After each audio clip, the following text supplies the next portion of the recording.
As East African visual artists, we continue to execute our mandate and bring you stories regarding climate change interventions, and also bringing you stories that are going to improve and also promote advocacy aimed at improving environmental health conservation practices, and also covering important stories across the country to see to it that we keep our environment and also protect the environment so that we do not go into an environment climate crisis. With me today, I have Mr. Akiza Eli, who is an environmental health journalist and reporter from the Vision Group, Western Uganda. And today we are going to discuss Rwizi, its plight. We have information that it was nearing its extinction. So today with me, I have an expert or a colleague of mine who has invested a lot of time in discussing and also making stories and covering stories regarding environmental health conservation, regarding national parks, and also very many stories on conserving the environment. So Mr. Eli, you're welcome. And I just want I want your view on the plight of Rwizi in Western Uganda. I understand it hails from Buhweju district, and it traverses or navigates the 11 districts of Western Uganda. So what is exactly happening? Why are we nearing losing Rwizi due to poor management and also poor land degradation? Hi everyone, my name is Eli Akiza, as you've heard. I'm a serious practicing environmental journalist based here in Western Uganda, basically in Mbarara. After joining Vision Group, I majorly decided to practice environmental reporting and health journalism due to the loopholes I found in that section. Majorly it was Rwizi because in all the 11 districts, animals, people, agriculture, lives of people in towns and all those areas, they dwell on Rwizi. So as a young coming journalist, I thought of tomorrow. That's if great. we don't come out and report on what is happening on Rwizi, then who will do it?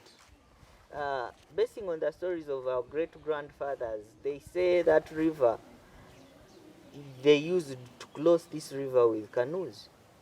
But even now, a young child of baby class Can cross it. from this side of the river, studying from Katete, they cross with feet. Definitely. So what can be done to bring this Rwizi is what came into my mind. I started with a story that I hit, which was on brick making in a cell called Chirehe in Ruti. There is a very, very, very big venture of brick making around that area where almost everyone feeds from Brick making, yes. But on the other side of brick making, they are earning, they are teaching their children, they are getting food, but they are hurting the stomach of this river. Yes. That is giving them water, that is giving them clay, that is giving them everything, of which they don't know that tomorrow they'll all go hungry. Yes. So I started like that. I practiced. I did very many stories. The major problem we have is mindset of both our local people and leaders. Most leaders have contributed a lot to the degradation of this river, because cases have been reported, we have written stories, we have consulted them, but nothing has been done. So if you are a leader and you don't come out to make an action, yes, what do you need me as a journalist to do? Of course, I will write and get tired. But we said we shall not get tired. We shall hit you until when you come out. This one story came when one of the leaders that I will not disclose had the biggest business of brick making. So we hit, the environmental police came and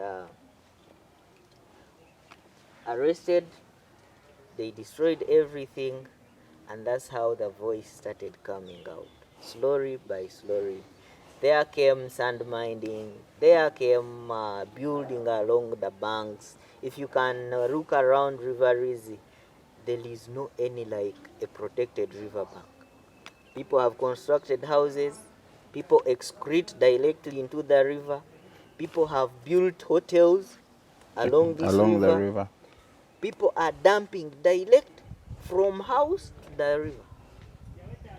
You eat food, eat a yellow banana, you dump direct. You eat a cake from your polythene bag, you throw direct into the river. Most of the industries around are operating in the name of hiding themselves that they have got all the requirements, but when actually they are the hazardous problems, issues.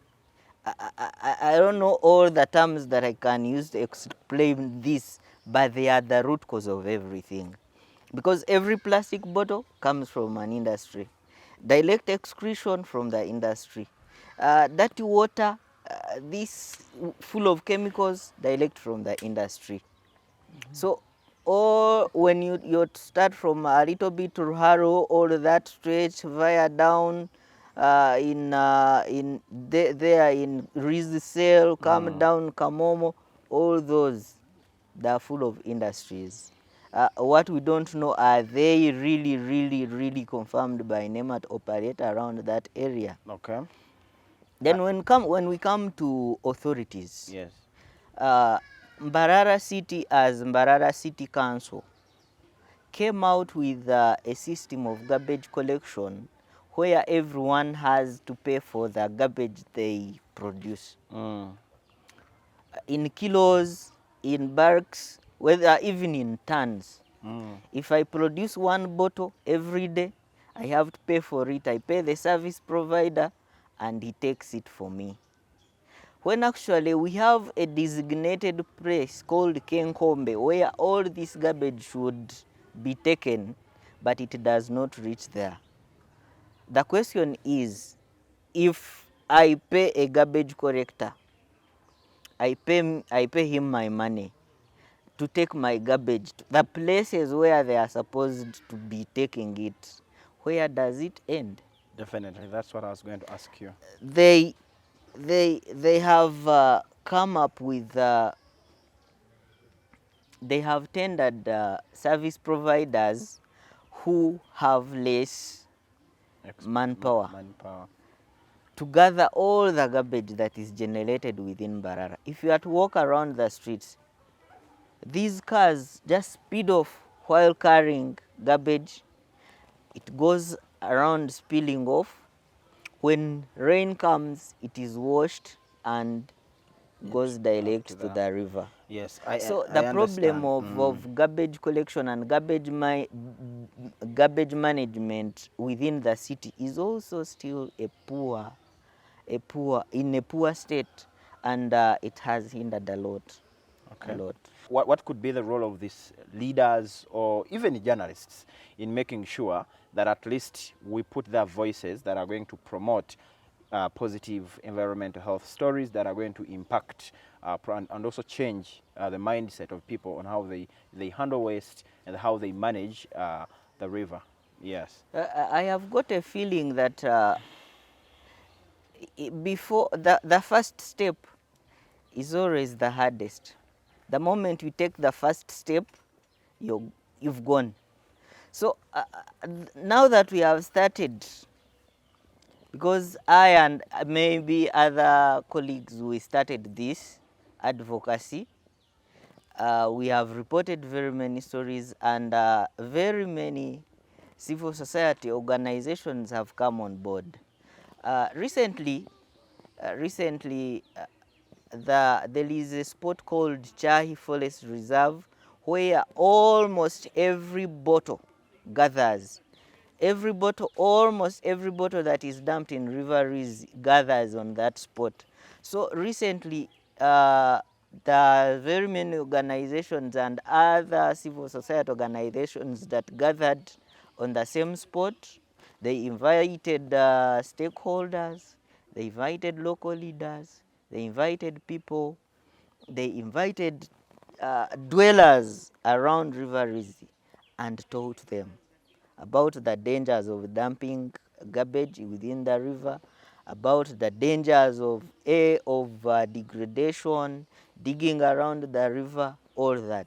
So I have a feeling that if we can continue educating these people, bringing out the lights behind the curtains, if we continue digging deep and bringing out this information, I have a feeling that we can shape the Western Uganda we need, we can shape Uganda we need, we can bring back the environment we need. Take an example. When you see the rain scoop, when you compare the rains that were there last year and the rains we received this year, you can see a change. Do you know why? People have embarked on planting trees. People have embarked on smart methods of cooking and smart methods of farming.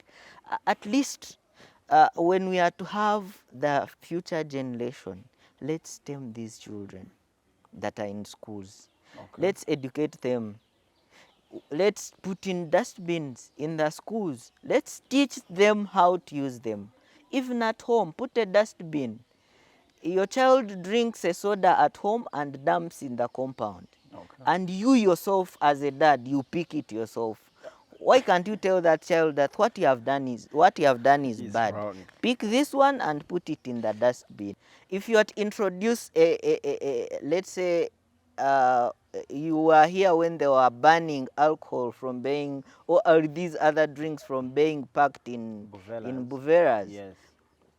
But did they educate people? The dangers of buvera and all that. Yes. First hold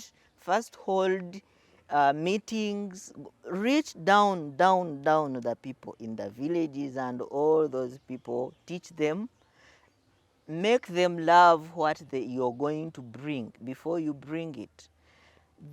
Go to the root of this nation, which are schools. Go to the root of this nation, which are schools. And families. And families. Teach these children. Teach these parents how to train their children. Put much emphasis on children. They are the grown citizens. They are the presidents, they are the ministers. But start them from school. Teach them. Can there be, the way you teach mathematics, can't there be a lesson of environment in school? Wow. And you do an exam at the end of your P7, do you think you will forget? We will not. I still remember I was beaten of finding X. Deep down in my primary, but I still remember it. I'm yes. Clocking 32 now, yes. But I still remember it. What if I was beaten of throwing down the kaboto? I know. Won't I be remembering even up to now? Wow, this is really interesting, and the discussion we are having cannot be ended today. And my colleague Eli here, who is very passionate, we have our own slogan that we say that waste is waste. Waste when you waste it. Waste is waste when you waste it. Until you waste it. So for us, we are saying we have to properly manage waste so that it's not wasted and that it doesn't become waste. Thank you so much.